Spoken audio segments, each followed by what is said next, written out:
ಬೆಳಗಾವಿ ಜಿಲ್ಲೆಯ ಅಥಣಿ ತಾಲೂಕಿನ ಹಲ್ಯಾಳ ಗ್ರಾಮದಲ್ಲಿ ದಿನಾಂಕ 12/2/2024ರಂದು ಸರ್ಕಾರಿ ಪ್ರೌಢಶಾಲೆ ಹಲ್ಯಾಳ ಪ್ರಪ್ರಥಮ ಬಾರಿಗೆ ಸುಮಾರು 30 ವರ್ಷಗಳ ನಂತರ 2011-2012ನೇ ಸಾಲಿನ ಎಸ್ಎಸ್ಎಲ್ಸಿ ವಿದ್ಯಾರ್ಥಿಗಳಿಂದ ಗುರುವಂದನಾ ಕಾರ್ಯಕ್ರಮ ಹಾಗೂ ಸ್ನೇಹ ಸಮ್ಮಿಲನ ಕಾರ್ಯಕ್ರಮ ಅದ್ದೂರಿಯಾಗಿ ನಡೆಯಿತು. ಈ ಕಾರ್ಯಕ್ರಮದಲ್ಲಿ ಎಲ್ಲ ಶಾಲೆಯ ಗುರುಗಳು, ಮುಖ್ಯೋಪಾಧ್ಯಾಯರು ಮಂಜುನಾಥ್ ಹತ್ತಿ ಅವರು ಹಾಗೂ ಎಸ್ಡಿಎಂಸಿ ಅಧ್ಯಕ್ಷರು ದೀಪಕ್ ಮುರುಗುಂಡಿ ಹಾಗೂ ಉಗಾರ ಅವರು ಹಾಗೂ 2012ನೇ ಸಾಲಿನ ವಿದ್ಯಾರ್ಥಿಗಳಿಗೆ ಕಲಿಸಿದ ಗುರುಗಳಾದಂಥ ಐಎಂ ಅತ್ತಾರ್ ಅವರು, ಮಲ್ಲಪ್ಪ ಎಸ್ ಸುಲಾರೆ ಅವರು, ಸುರೇಶ್ ಜಿ ಸಾಂಗುಲಿ ಅವರು, ದಯಾನಂದ್ ಎಂ ಕಾಂಬಳಿ ಅವರು, ಶ್ರೀಮತಿ ಬಬಿತಾ ಡಿ ಜಮಾದರ್ ಅವರು, ಶಾಂತಾಬಾಯಿ ಎಂ ವಾಲಿಕಾರ್ ಅವರು, ಅನಿತಾ ಬಾಬುಗುಂಡ ಮೇಡಮ್ ಅವರು, ಅನಂತ ಪಡನಾಡ್ ಅವರು, ಅಪ್ಪಣ್ಣ ಕಾಂಬಳಿ ಅವರು, ಎಲ್ಲ ಶಿಕ್ಷಕರು 2012ನೇ ಸಾಲಿನ ವಿದ್ಯಾರ್ಥಿಗಳಿಂದ ಎಲ್ಲ ಶಿಕ್ಷಕರಿಗೆ ಸತ್ಕಾರ ಸಮಾರಂಭವನ್ನು ಮಾಡಲಾಯಿತು. ವಿಜೃಂಭಣೆಯಿಂದ ಕಾರ್ಯಕ್ರಮ ಜರುಗಿತು.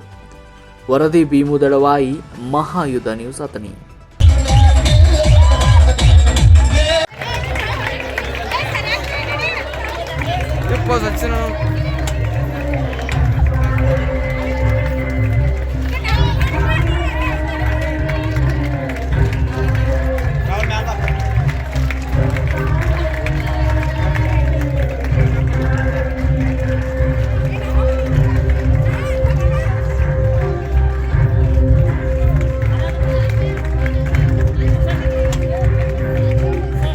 ಈ ಒಂದು ನಮ್ಮ ಅಖಂಡ ಸೇವೆಗಳೇ ಸಾಕ್ಷಿ.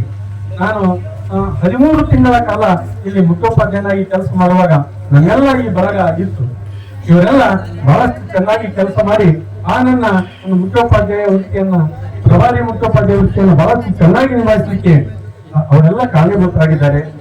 ಅಷ್ಟೇ ಅಲ್ಲದೆ ಅದೇ ಅವಧಿಯಲ್ಲಿ ಸಾಕಷ್ಟು ಜನ ಜಾಯ್ನ್ ಅವರು, ನಪ್ಪ ಬಾಡಿಗೆಯವರು ಇರ್ಬೋದು, LS ಗುರುಜನ್ ಅವರು ಇರ್ಬೋದು, ಇನ್ನೊಬ್ರು ಮತ್ತೊಬ್ರು ಎಲ್ಲರೂ ಜಾಯ್ನ್ ಆಗಿ ನಮ್ಮ ಒಂದು ಈ ಒಕ್ಕೂಟಕ್ಕೆ ಸೇರಿಕೊಂಡು ಅವರು ಕೂಡ ಹೆಗಲಿಗೆ ಹಿಡಿದುಕೊಟ್ಟು ದುಡಿದ್ರು. ಕಮಲೇಶ್ವರ್ ಅವರು, AR ಕಮಲೇಶ್ವರ್ ಬಹಳಷ್ಟು ವೈರುಧ್ಯ ಇರತಕ್ಕಂತ ಮಕ್ಕಳ ಒಂದು ಮನಸ್ಸನ್ನು ಪರಿವರ್ತನೆಗೊಳಿಸಿ ದೈಹಿಕ ಶಿಕ್ಷಕರಾಗಿ ಅವರ ಹೆಚ್ಚುವರಿಯಾಗಿ ನಮ್ಮಲ್ಲಿ ಬಂದಿದ್ರು. ಏನಂತಾರೆ, ಡೆಪ್ಟೇಷನ್ ನಿಯೋಜನೆ ಮೇಲಿಂದ ಬಂದಿದ್ರು.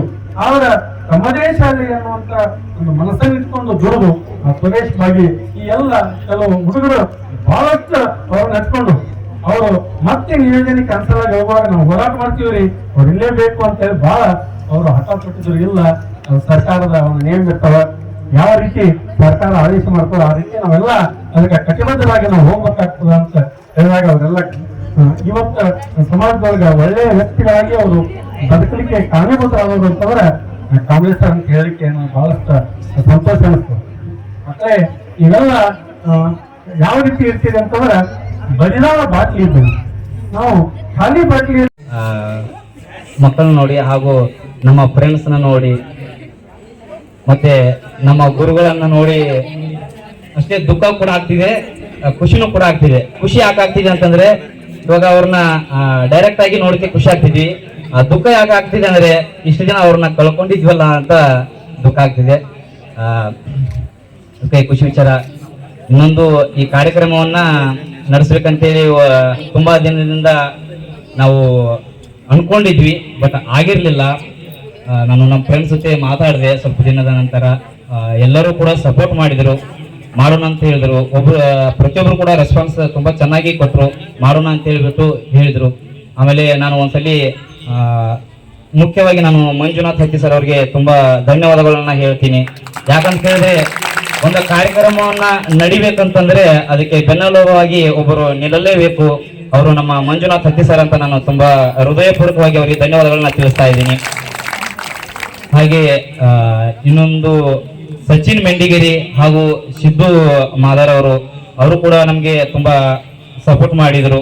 ಯಾಕಂತ ಹೇಳಿದ್ರೆ ನಾವು ಈ ಕಾರ್ಯಕ್ರಮವನ್ನ ನಡೆಸಬೇಕಾದ್ರೆ ಮೊದಲನೇದಾಗಿ ನಾವು ಸಿದ್ದು ಕೂಡಿ ಪ್ರತಿಯೊಂದು ಹುಡುಗಿ ಮನೆಗೆ ಹೋಗಿ ಹೇಳಿದ್ವಿ, ಮತ್ತೆ ಹಿಂಗೆ ಕಾರ್ಯಕ್ರಮ ಮಾಡ್ತಿದ್ವಿ, ಹೆಂಗ್ ಮಾಡೋಣ ಅಂತ. ಅವರು ಹೇಳಿದ್ರು, ಮಾಡೋಣ, ರೆಡಿ ಮಾಡ್ಕೊಳ್ಳಿ, ಮಾಡೋಣ, ನಾವು ಬರ್ತೀವಿ ಅಂತ ಹೇಳಿದ್ರು. ಆಮೇಲೆ ಸ್ವಲ್ಪ ಜನ ಇಲ್ಲೇ ಇದ್ದವ್ರಿಗೆ ಹೇಳಿದ್ರು, ಸ್ವಲ್ಪ ಜನ ಮದುವೆ ಮಾಡ್ಕೊಂಡು ಗಂಡು ಮನೆಗೆ ಹೋಗಿದ್ರು, ಅವ್ರಿಗೂ ಕೂಡ ಕಾಲ್ ಮಾಡಿ ಹೇಳಿಕೆ ನಾವು ಹೇಳಿದ್ವಿ. ಹಾಗಾಗಿ ಎಲ್ಲ ಮತ್ತೆ ಇನ್ನೊಂದು, ಈ ಕಾರ್ಯಕ್ರಮ ಉದ್ದೇಶ ಏನಂತಂದ್ರೆ ನಮ್ಗೆ ತುಂಬಾ ದಿನ ಈ ಸ್ಕೂಲಲ್ಲಿ ಕಲ್ತಿರುವಂತ ಹಳೆ ನೆನಪುಗಳು ಕಾಡ್ತಿತ್ತು. ಯಾಕಂತ ಕೇಳಿದ್ರೆ